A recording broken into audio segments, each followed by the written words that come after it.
Hey guys, real quick, just wanted to show you what I came up with. We've had a lot of people, their pools got messed up during the freeze, a lot of equipment damage, and they're not able to run their pool. So I came up with this quick contraption to at least circulate the water while you're waiting on the equipment to come in. Check it out. Okay, so let me show you real quick. It's starting to rain here, but I'll try to do this.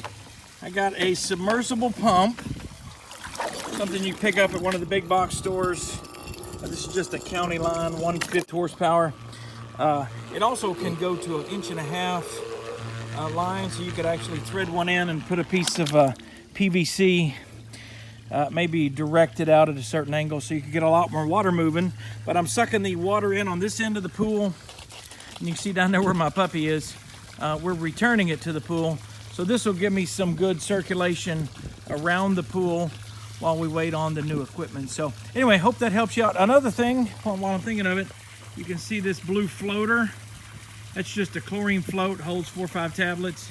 Get a couple of those, throw them in the pool, and it will also help keep the algae from growing while you wait on your pool equipment to show up. Anyway, as always, thanks for watching. Hope you guys have a great and glorious summer.